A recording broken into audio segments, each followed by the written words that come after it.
Hey guys, MProductions Gaming here, and welcome to a new episode of Pirate This Mini.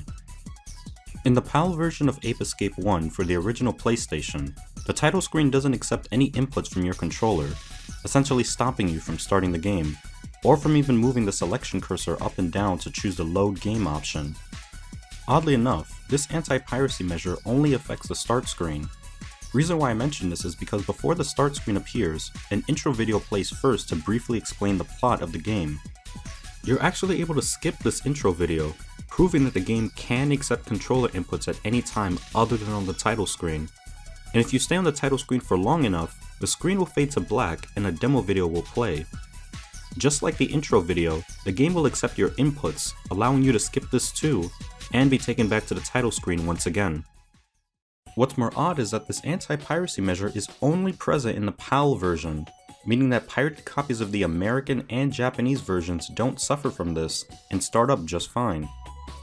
According to its release dates around the world, since the game came out in Europe last, it means that it was updated to include this measure after releasing in Japan. I can only assume this anti-piracy was added in as an update either to recoup sales lost by piracy in America and Japan, or because of high rates of video game piracy across Europe in the 1990s, or a combination of both.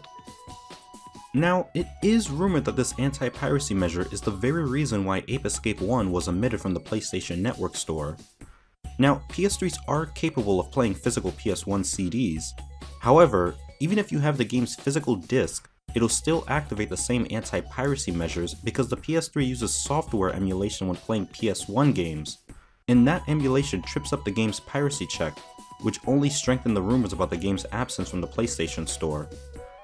Luckily, if you own the original 20GB PS3 model from 2006, you won't have to worry about any of that when playing on a physical PS1 disc.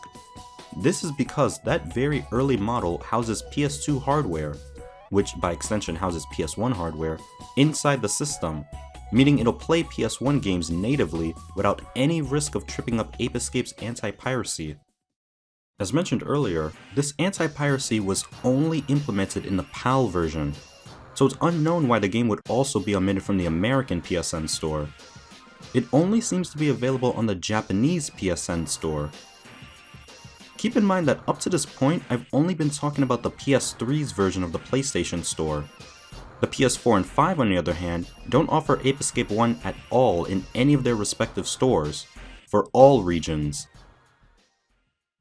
The only reasons I can come up with to explain why it was never patched and put on the PSN store is because either 1. The current developers working at the studio behind the Ape Escape franchise don't have the game's original source code, or 2. Because they may not have the time, knowledge, and/or resources available to patch the anti-piracy out for release on the PSN store without issue.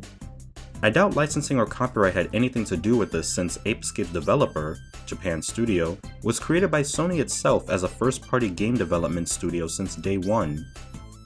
Those are just my personal guesses, however, so don't take any of those as fact. But let me know your theories on why you think the game was never re-released to the PSN store.